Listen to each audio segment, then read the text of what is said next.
नमस्कार, मैं हूं आमिल बेग। आप देख रहे हैं सिटी बुलेटिन न्यूज़।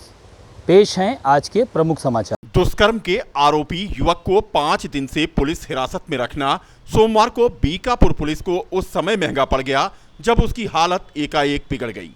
घबराई स्थानीय पुलिस ने आनन फानन में सामुदायिक स्वास्थ्य केंद्र बीकापुर में बेहोशी की हालत में युवक को प्राथमिक उपचार के लिए भर्ती कराया, जहां हालत गंभीर होने पर इमरजेंसी में मौजूद चिकित्सकों ने उसे जिला चिकित्सालय के लिए रेफर कर दिया। इस दौरान हड़बड़ाहट में दिन भर स्थानीय बीकापुर पुलिस बागले झांकते नजर आई। पुलिस ने एक झूठ को छुपाने में दिन भर कई बार यू टर्न लिया और दिन भर घटनाक्रम चलता रहा। गनीमत यह रही कि दुष्कर्म का आरोपी गंडई निवासी युवक इलाज के बाद सकुशल वापस आ गया और पुलिस ने उसको उसके परिजनों को सुपुर्द कर राहत की सांस ली। मामला गंडई गांव निवासी एक कथित महिला नर्स से एक निजी क्लिनिक के बेसमेंट में गांव के ही एक अन्य युवक द्वारा जबरन दुराचार का है। पीड़ित महिला की तहरीर पर स्थानीय पुलिस ने दुराचार का मुकदमा पंजीकृत करते हुए आरोपी युवक को पूछताछ के लिए हिरासत में लिया था, लेकिन अचानक उसकी तबीयत बिगड़ गई। नाम है पवन कुमार चौरसिया। तो आपके सुपुत्र पवन कुमार चौरसिया इन दिनों कहाँ हैं? आज 5वां दिन है सर। बीकापुर कोतवाली पुलिस पकड़ के ले आई है। आज 5वां दिन है जी। तो 5 दिन से कोतवाली में रखा है उनको? जी हाँ, 5वां दिन है। आज 5वां दिन से 5 दिन हो गया, आज कोतवाली में रखा है। तो आज यहाँ अस्पताल आप कैसे आ गए? सर ढूंढ रहे हैं, हमारा लड़का वहाँ था नहीं, हम ढूंढ रहे हैं हमारा लड़का। तो मतलब आज आप कोतवाली गए तो आपका लड़का कोतवाली में नहीं है? नहीं सर। अच्छा। सर हम उसको मारा पीटा बहुत गया सर, वो बहुत मारा पीटा गया हो। किसने मारा है? पुलिस वालों ने मारा। तो अब सर उसको हम आज ढूंढ रहे हैं, लेकिन मिल नहीं रहा कि हमारा लड़का है कहाँ पर। बीकापुर कोतवाली द्वारा उप निरीक्षक द्वारा 10:30 बजे के आसपास सुबह अनकॉन्शियस कंडीशन में लगभग 45 साल उम्र का उसको लाया गया, ठीक है। और उसकी स्थिति खराब होने के कारण उसको गहन चिकित्सा के लिए जिला अस्पताल के रिफर कर दिया गया। तो ऐसा पुलिस द्वारा पूछने पर कि ये कौन है क्या है, तो उन्होंने बोला कि अननोन है ये, और उन्होंने बताया कि ये रोड के किनारे पड़ा था और हम लोगों ने यहाँ लेके आए CSC पर। यार एक्सटर्नल इंजरी तो कोई ऐसी नहीं थी, लेकिन वो अनकॉन्शियस था जब यहाँ आया। बीकापुर CSC के चिकित्सक का कहना था कि युवक के साथ पुलिस आई थी और उसका कहना था कि यह युवक सड़क के किनारे उन्हें मिला था, जिसकी हालत खराब होने पर उन्होंने जिला चिकित्सालय रेफर कर दिया है। उधर दूसरी तरफ उसके पिता ने आरोप लगाया कि 5 दिन से उसके बेटे को पुलिस बीकापुर कोतवाली में पूछताछ के लिए रखे हुए थी और उसके पिता ने मारपीट का भी आरोप लगाया है। समाजवादी पार्टी की ओर से घोषित की गई जिला पंचायत अध्यक्ष पद प्रत्याशी इंदु सेन यादव को विजयी बनाने के लिए समाजवादी पार्टी ने पूरी ताकत झोंक दी है। शहर के एक स्थानीय होटल में पत्रकारों से बात करते हुए पूर्व कैबिनेट मंत्री अवधेश प्रसाद ने कहा कि अयोध्या में जिला पंचायत की 40 सीटें हैं, जिनमें से 24 सीटों पर समाजवादी पार्टी के लोग विजयी हुए हैं। वह सभी एक मत होकर सपा की ओर से घोषित जिला पंचायत अध्यक्ष की उम्मीदवार इंदु सेन को विजयी बनाकर 2022 में होने वाले विधानसभा चुनाव में जीत का रास्ता तय करेंगे। उन्होंने कहा कि समाजवादी पार्टी के जीते हुए 24 जिला पंचायत सदस्यों में किसी भी प्रकार का दुराव व मतभेद नहीं है, वह सब एक बैनर के तले हैं।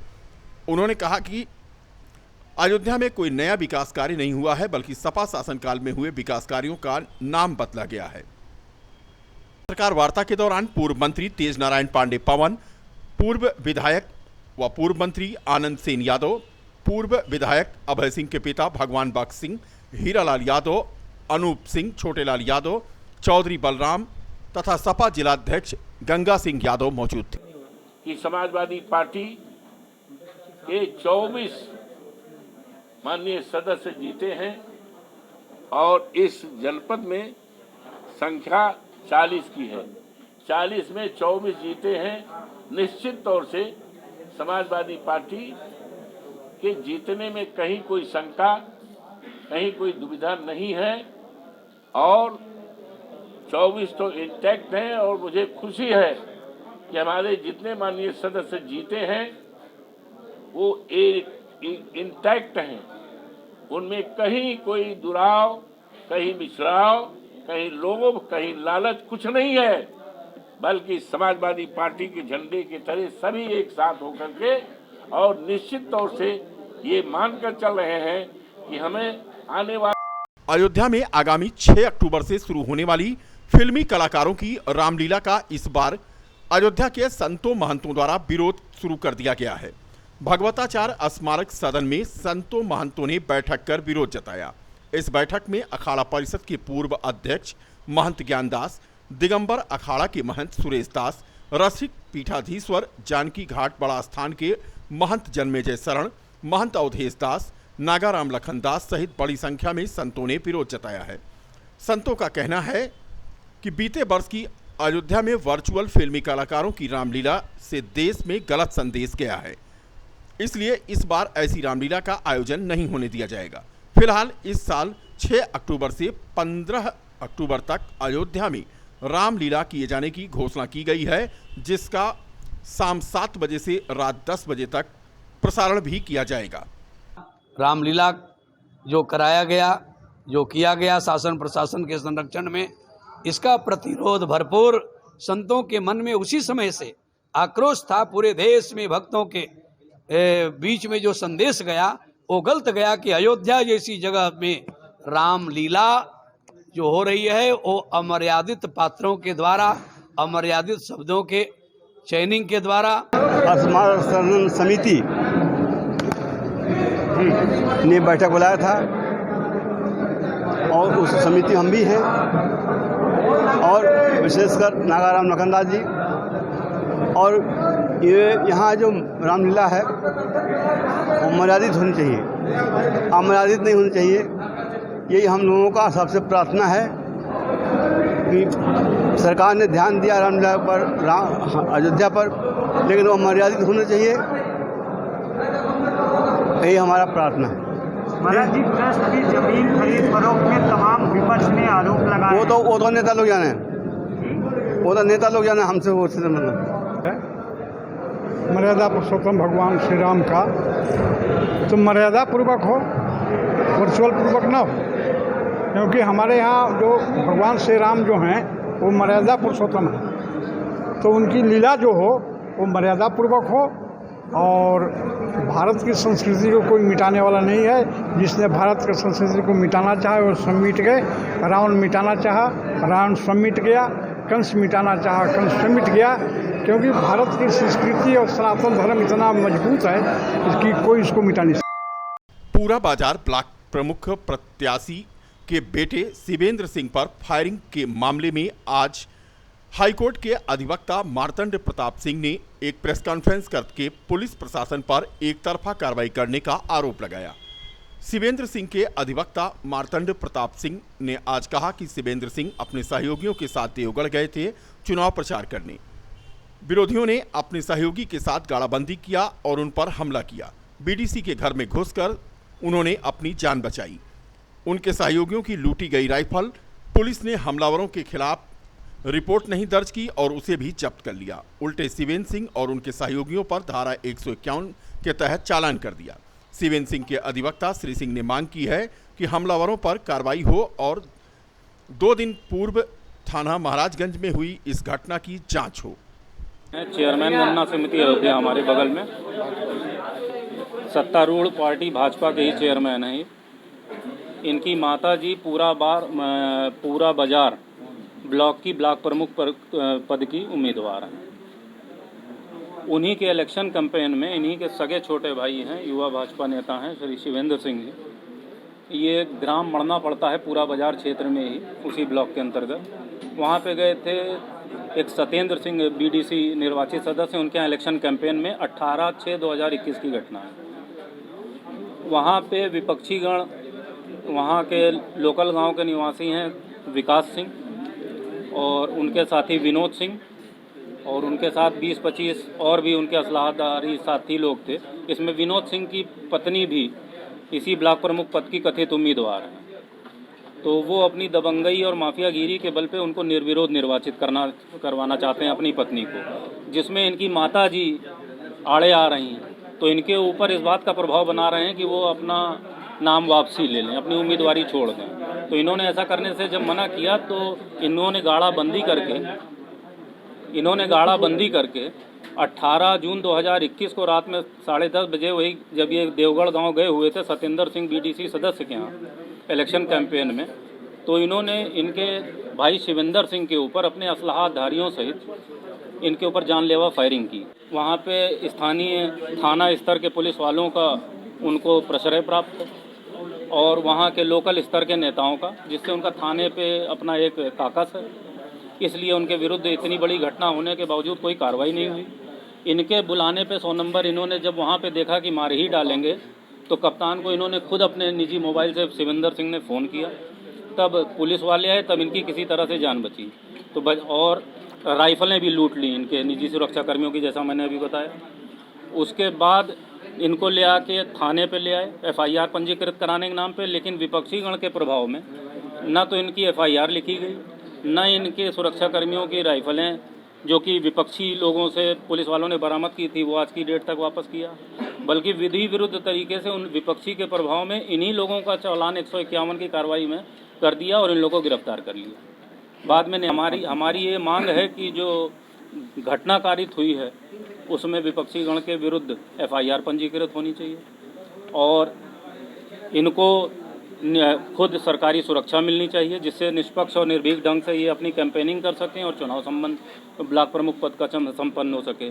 उसके साथ साथ विपक्षी इसके पास कांग्रेस पार्टी के शिकायत निवारण प्रकोष्ठ के महानगर अध्यक्ष मोहम्मद आफाक उर्फ भोलू के संयोजन में जरूरतमंदों को आज टेढ़ी बाजार के निकट कोरोना किट का फ्री वितरण किया गया।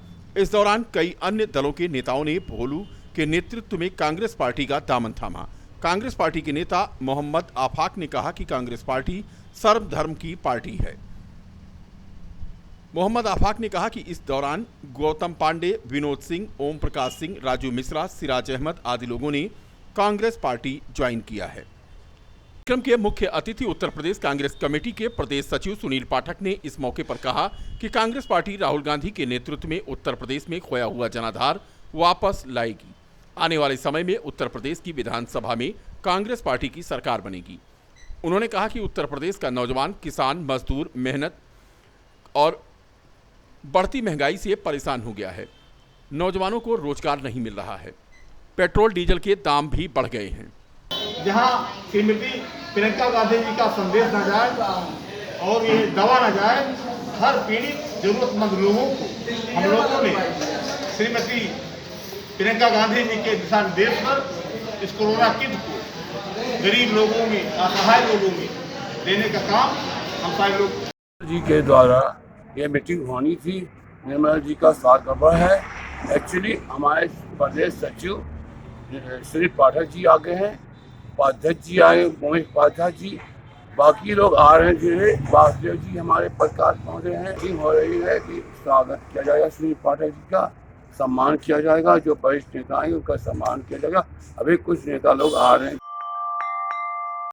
अंतर्राष्ट्रीय योग दिवस पर आज अयोध्या के जिलाधिकारी अनुज कुमार झा ने अपने सरकारी आवास पर योग किया। अंतर्राष्ट्रीय योग दिवस था और ऐसे में जिलाधिकारी अनुज झा ने यह संदेश दिया कि करें योग और रहें निरोग। रुदौली के भाजपा विधायक रामचंद्र यादव ने भी आज योग किया है।